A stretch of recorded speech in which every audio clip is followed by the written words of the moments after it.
नमस्कार, डिजिटल आदिवासी पोर्टलवर पुन्हा ॲपल स्वागत आहे. पाहूया आजच्या बातम्या. नंदुरबार जिल्ह्यातील 4ही पालिकांच्या निवडणुकीनंतर शहरी भागातील राजकीय समीकरण बदलले असून मतदारांनी निकालातून उमेदवारांचा जय-पराजय बरोबरच राजकीय पक्षांना आरसा दाखविला आहे.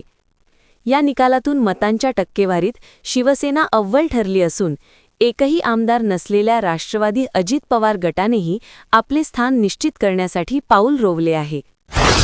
राज्यात सामाजिक न्याय व विशेष सहाय्य विभागाकडून चालविल्या जाणाऱ्या वसतिगृहातील जेवणाच्या दर्जाबाबत काही महत्त्वाचे निर्णय घेण्यात आले आहेत. राज्यातील विविध भागात विद्यार्थ्यांना योग्य पद्धतीचे अन्न वसतिगृहात मिळत नसल्याच्या तक्रारी समोर आल्या होत्या. यामुळे राज्य शासनाने याबाबत कठोर निर्णय घेत नियमावली आखून दिली आहे. नवापूर शहरातील श्री शिवाजी हायस्कूल व कनिष्ठ महाविद्यालयात क्रीडा महोत्सवाला प्रारंभ झाला. उद्घाटन गट शिक्षणाधिकारी रमेश आर देसले यांच्या हस्ते करण्यात आले. नंदुरबार तालुक्यातील वावद येथील केडी गावित माध्यमिक विद्यालयात श्रीनिवास रामानुजन यांच्या जयंती साजरी करण्यात आली. यावेळी 5वी ते 10वी पर्यंत प्रश्नमंजुषा कार्यक्रम घेण्यात आला. गट शिक्षणाधिकारी जयवंत चौरे, विस्तार अधिकारी डॉक्टर सचिन गोसावी, केंद्र प्रमुख मोरसिन राठोड, मुख्याध्यापक मनोहर साळुंके यांच्या मार्गदर्शनाखाली हा कार्यक्रम घेण्यात आला. मुख्याध्यापक साळुंके यांनी विद्यार्थ्यांना मार्गदर्शन केले. नंदुरबार शहरातील एस.ए. मिशन हायस्कूल व कनिष्ठ महाविद्यालय येथे नाताळ सणाचे औचित्य साधून सांस्कृतिक कार्यक्रम पार पडले. कार्यक्रमात विद्यार्थ्यांनी विविध कलागुण सादर करून उपस्थितांची मने जिंकली. नंदुरबार जिल्ह्यात जलसाक्षरता समिती अक्राणी आणि नमामी सातपुडा मिशन हे उपक्रम लोकसहभागातून राबवून जलसंवर्धनाचे कार्य करणाऱ्या प्राचार्य डॉक्टर एच.एम. पाटील यांना जलप्रहरी 2025 हा पुरस्कार दिल्ली येथे देण्यात आला. केंद्रीय जलशक्ती मंत्री सी.आर. पाटील यांच्या हस्ते या पुरस्काराचे वितरण झाले.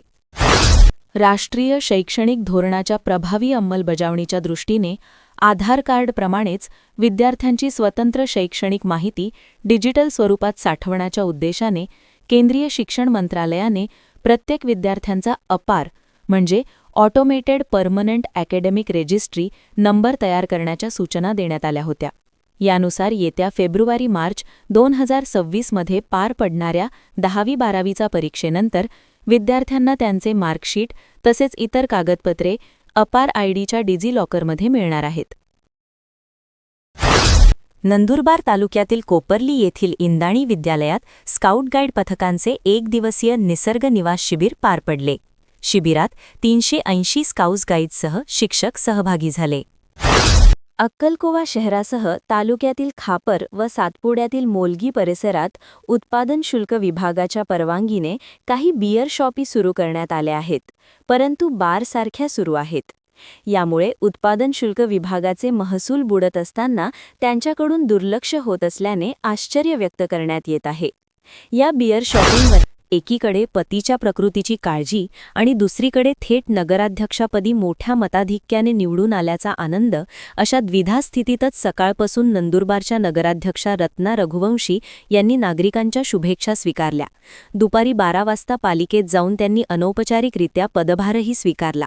दुपारनंतर पुन्हा पतीच्या अर्थात आमदार चंद्रकांत रघुवंशी यांच्या प्रकृतीच्या कारणास्तव त्या त्यांच्यासोबतच मुंबईला रवाना झाल्या.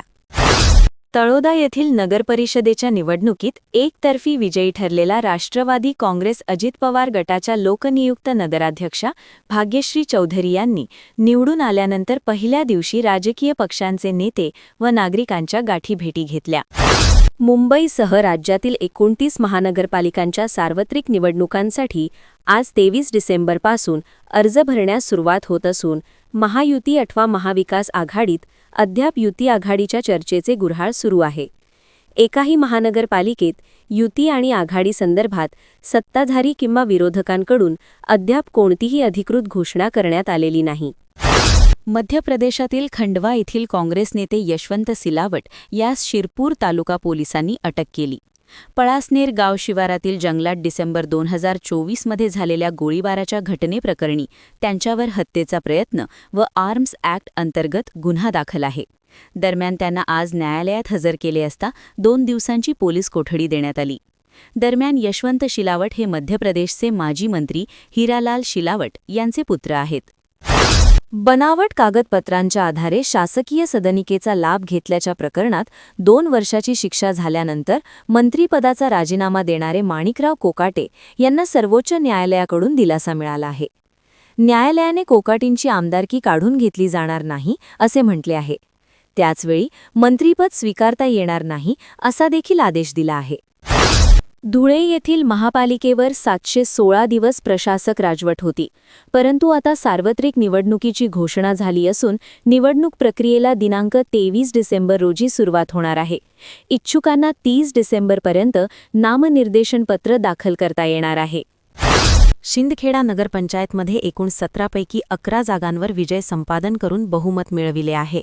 भाजपच्या सर्व 11 नगरसेवकांचा सत्कार दोंडाईचा येथील रावलगढीवर मंत्री जयकुमार रावल यांच्या हस्ते करण्यात आला. यावेळी बाजार समितीचे सभापती नारायण पाटील, गटनेते अनिल वानखेडे, रजनी वानखेडे यांच्या समवेत सर्व भाजपचे उमेदवार उपस्थित होते.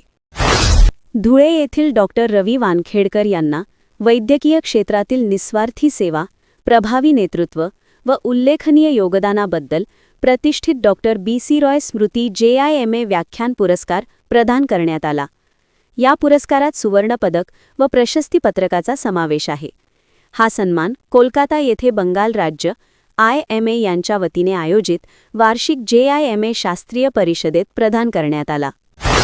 गर्भधारणापूर्व आणि प्रसवपूर्व गर्भलिंग निदान तंत्र कायद्याअंतर्गत बेकायदेशीरपणे गर्भपात व गर्भलिंग निदान करणे कायद्याने गुन्हा आहे. या कायद्याचे उल्लंघन करणारे सोनोग्राफी केंद्र अथवा व्यक्तींची माहिती देण्याचे आवाहन धुळे जिल्हाधिकारी भाग्यश्री विस्पुते यांनी केले आहे. नवापूर येथील पालिकेचे नगराध्यक्ष जयवंत जाधव यांनी आज आपल्या पदाचा कार्यभार मुख्याधिकारी डॉक्टर मयूर पाटील यांच्याकडून स्वीकारला. नवापूर नगरपालिका सार्वत्रिक निवडणुकीच्या निकालात राष्ट्रवादी काँग्रेस अजित पवार गटने दणदणीत विजय मिळवत नगरपालिकेवर सत्ता प्रस्थापित केली आहे. दिनांक 21 डिसेंबर 2025 रोजी झालेल्या मतमोजणीत नगराध्यक्ष पदाचे उमेदवार जयवंत पांडुरंग जाधव यांच्यासह तब्बल 20 नगरसेवकांनी मोठ्या मताधिक्याने विजय संपादन केला. नंदुरबार येथील शासकीय कृषी महाविद्यालयाच्या कृषिकन्यांनी साक्री तालुक्यातील कॅटपाडा गावाला भेट देऊन रावे कार्यक्रमाअंतर्गत कृषी सर्वेक्षणाला सुरुवात केली. शेतकऱ्यांशी संवाद साधत आधुनिक कृषी तंत्रज्ञान, पीक व्यवस्थापन या विषयावर कृषिकन्यांनी मार्गदर्शन केले. विशेष दिव्यांग मुलांमधील सुप्त कला गुणांना वाव देण्यासाठी बालरंगभूमी परिषद मध्यवर्तीच्या वतीने यहाँ के हम सिकंदर या विशेष कला महोत्सवाचे आयोजन करण्यात आले आहे. हा महोत्सव दिनांक 27 डिसेंबर 2025 रोजी नंदुरबार येथील इंदिरा मंगल कार्यालय येथे दुपारी 1 वाजता संपन्न होणार आहे. बालरंगभूमी परिषद मध्यवर्तीच्या अध्यक्षा ॲडव्होकेट नीलम शिर्के सामंत यांच्या संकल्पनेतून हा अभिनव उपक्रम राज्यभर राबविला जात आहे.